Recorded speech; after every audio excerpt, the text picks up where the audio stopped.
If you're wondering which laptops for graphic design are worth your money, stick around. After we run through each product, I'll give you my personal take.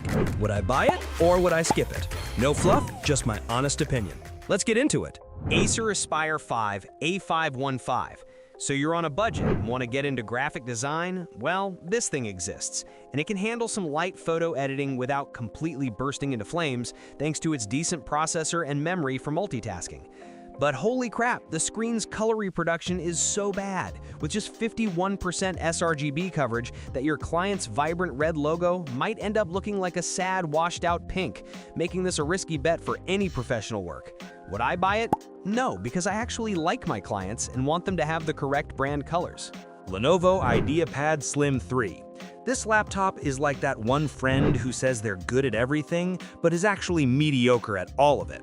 It can handle a little bit of Photoshop and Illustrator, but you will be staring at your screen waiting for it to catch up if you do anything complex. The color accuracy is so off that professionals would laugh you out of the room. And while it's cheap, its performance doesn't really shine in any area, making its price feel a bit too high for what you get. Would I buy it? Maybe, if I only needed to make memes in MS Paint and wanted a laptop for general use, but not for serious design work. Apple MacBook Air M4.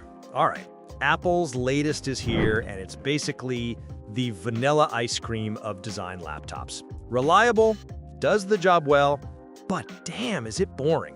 The screen is a dream, with fantastic color reproduction covering 100% of the DCI P3 space and a bright 500 nit display. And the M4 chip is zippy enough for your design apps, a big step up from the last generation.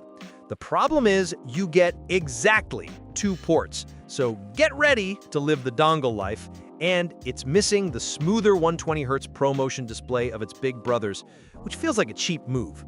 Would I buy it?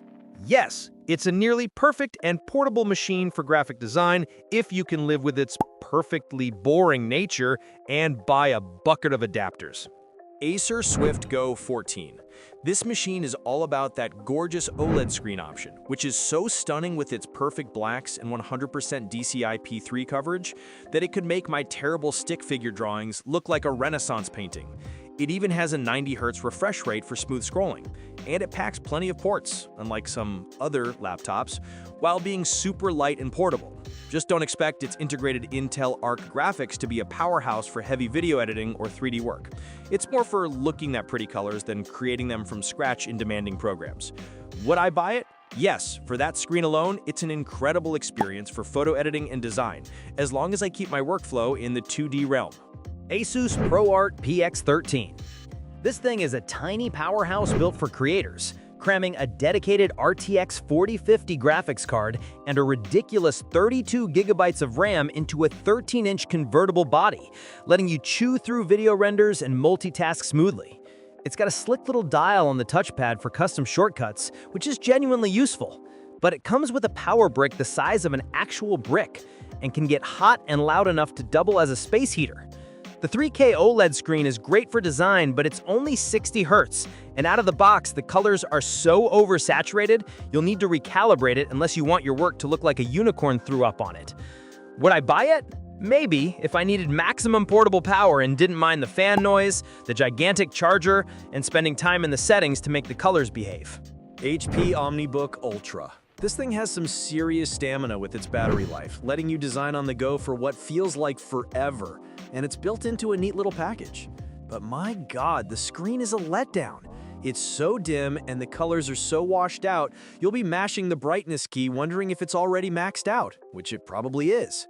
Would I buy it? Maybe, if I loved working in a dark room and valued battery life over being able to actually see the correct colors in my designs. Asus ProArt P16 2025. This laptop is an absolute monster for creative work, packing some serious NVIDIA RTX 50 series muscle and a 4K OLED screen so gorgeous it'll make your eyes water. The downside is that it costs a fortune, has a proprietary charger so don't you dare lose it, and the trackpad is so big I sometimes missed my clicks, which is just fantastic when you're on a deadline. Would I buy it? Yes, if my client just paid me a truckload of money and I wanted to flex on every other graphic designer in the coffee shop with that beautiful screen. Lenovo Legion Pro 7i Gen 9. Get ready for some serious horsepower. because this gaming beast with its Intel Core i9 and RTX 4080 will render your projects faster than you can say, "Is it done yet?" Just don't get too comfortable because the battery life is a complete joke, lasting a pathetic 40 minutes off the charger, and the CPU gets hot enough to fry an egg on. Would I buy it? No, unless I planned on keeping it permanently chained to my desk and wanted a part-time space heater for the winter. Apple MacBook Pro M4. Apple strikes again with a machine that's a beast for content creation, powered by the new M4 chip and a battery that literally lasts for more than a day, which is just insane. However, the graphics performance is a step down from last year's high-end models, and you are still stuck with a 1080p webcam, because apparently Apple thinks we all still live in 2015. Would I buy it? Yes. The battery life alone is a game changer, and as long as you're not doing insanely heavy graphics work that needs a top-tier GPU, this thing is a creative powerhouse. Lenovo ThinkPad P1 Gen 7 2024. This ThinkPad is a solid, lightweight workstation with a color-accurate screen and a military-grade build, so it can probably survive a drop or two, or maybe a toddler. But when you push it with some heavy tasks, the fan screams like a jet engine, and the base model's graphics card might leave you wanting more power for really complex projects. Would I buy it? Maybe. It's a dependable and portable workhorse, perfect for the designer who's more about getting the job done without fuss than having the absolute fastest machine on the planet. Lenovo Legion 9i. Alright, let's talk about the Legion 9i. This thing is an absolute monster with its liquid cooling and an NVIDIA GeForce RTX 4090, plus a ridiculous 18-inch 4K mini LED screen that does glasses-free 3D, which is a cool party trick for your design work, I guess. But honestly, while it's a performance beast, they kinda cheaped out on the inputs and audio. And there's a power button light that's always on and will haunt your dreams. Would I buy it? Maybe, if I wanted to show off a 3D model of a spinning hot dog to my cat without needing glasses, but the questionable downgrade on essentials makes me pause. Lenovo ThinkPad P14s Gen 5. Next up is the ThinkPad P14s Gen 5, a compact little workstation that feels premium and has a fantastic 3K IPS screen, perfect for color-sensitive work, covering the DCI P3 gamut like a champ. It's got great battery life, and they finally fixed the cooling, but it gets pretty damn hot under load, though at least the fans won't sound like a jet engine taking off. It's also a total fingerprint magnet, and you can't upgrade the Wi-Fi card, which feels a bit like being given a sports car with locked doors. Would I buy it? Yes, because that color-accurate screen is a dream for graphic design and it's a portable workhorse that prioritizes comfort over sounding like it's about to achieve liftoff. MSI Titan 18HX. Now for the MSI Titan 18HX, and holy crap, this thing is a beast with chart-topping performance and an 18-inch mini LED screen so bright it might actually give you a tan. That 3840 by 2400 resolution screen is like having two monitors glued together, making it amazing for productivity and graphic work.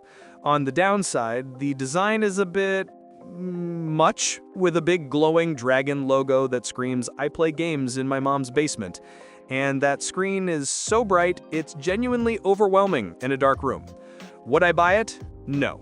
Because while the performance and screen are god tier, its questionable looks and sheer bulk mean I'd need to hire a team of Sherpas just to get it to a coffee shop. Lenovo Yoga Pro 9i.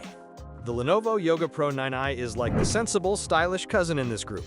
It has a gorgeous 16-inch mini LED display with full Adobe RGB coverage that's fantastic for long creative sessions, and an AI engine that supposedly learns how you work to optimize itself. But the battery life is pretty meh, clocking in at just under 8 hours, and it comes with the screen set to a measly 60 Hz, so you have to dive into settings just to get the buttery smooth 165 Hz you paid for. Compared to the Titan's bonkers brightness, this one is more restrained, which might actually be a good thing for your retinas. Would I buy it? Yes. It's a true MacBook Pro rival with a fantastic keyboard and a screen that makes colors pop. Perfect for a graphic designer who wants power without the flashy gamer nonsense. Lenovo ThinkPad P1 Gen 7. Last on my list is the ThinkPad P1 Gen 7, a super lightweight workstation that's built tough enough to survive a minor apocalypse. You can get it with a beautiful wide gamut OLED screen that's a must for serious creative work, but the standard IPS screen has pretty limited color gamuts, so don't even think about it for professional design. It's a powerful machine, but you have to pay a pretty penny for that crucial OLED upgrade, and the fan gets annoyingly loud when you push it with something like local AI tasks. Would I buy it?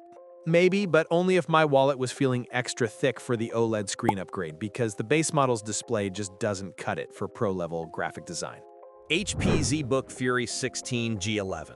This thing is a beastly mobile workstation, a space station for your desk that you can spec with a Core i9 processor and an NVIDIA RTX 5000 series GPU that will handle literally anything you throw at it. The problem is, if you cheap out on the configuration, you get a GPU that can't keep up, and this hefty boy is pure overkill unless your job involves rendering entire planets. Would I buy it? Maybe, if I won the lottery and needed to render my own Pixar movie, but for most graphic design, it's like using a sledgehammer to crack a nut. Dell Precision 690.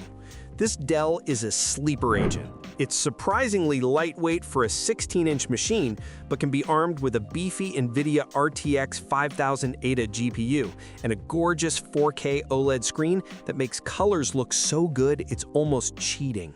Be warned though, the entry-level model uses integrated graphics, which is a joke for design work, and the RAM is soldered, so you're stuck with your choice forever, like a bad haircut. Would I buy it? Yes, but only the fully loaded version because its gorgeous screen and portable power are perfect for a designer on the go. Lenovo ThinkPad X1 Carbon Gen 13. The X1 Carbon is so absurdly light, you'll constantly have mini heart attacks thinking you've lost it.